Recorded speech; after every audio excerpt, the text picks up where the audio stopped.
Hii ni Mkupa TV. Hakikisha unakuwa mtu wa kwanza kabisa kupata taarifa mbalimbali za kitaifa, kimataifa, burudani na michezo kwa kuwa mtu wa kwanza kusubscribe, kucomment, kushare pamoja na kulike Mkupa TV kwenye ukurasa wa YouTube.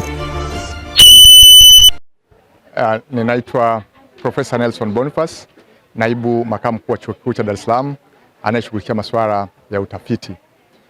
Chuo Kikuu cha Dar es Salaam kipo hapa Tanga kwenye wiki ya kitaifa ya maonesho ya elimu, ubunifu, na kwenye maonesho haya tumekuja kushiriki kama watu wanaoonesha shughuli tunazozifanya katika ubunifu na utafiti na elimu kwa ujumla.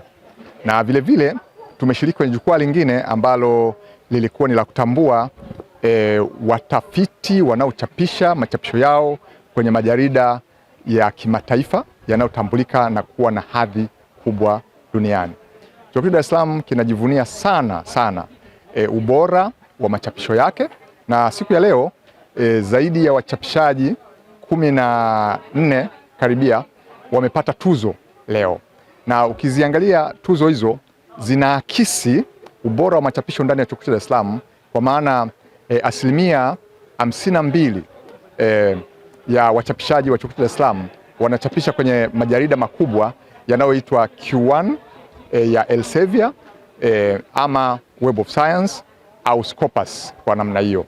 Na ukuaji wa machapisho kwenye majarida hayo sasa hivi inaelekea asilimia 16, ambayo ni kiwango cha juu sana.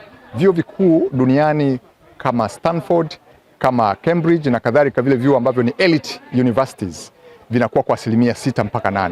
Sasa ukiwa na ukuaji wa asilimia 16 inaonyesha ile annual compound growth rate ya machapisho ni kubwa sana.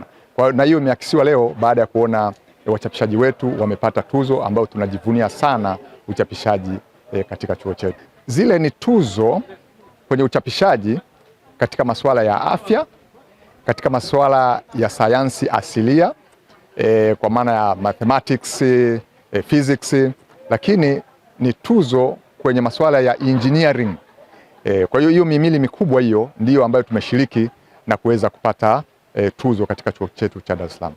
Tunapoandaa sera zetu na mpango mkakati ambao unaakisi dira ya nchi yetu, tunalenga vile vipaumbele kwamba dira inataka nini.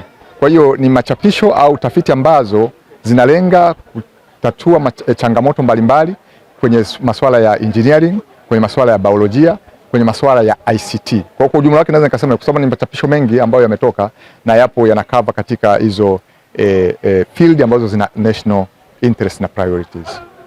Ninaitwa Profesa Nelson Boniface, naibu makamu mkuu wa Chuo Kikuu cha Dar es Salaam anayeshughulikia masuala ya utafiti.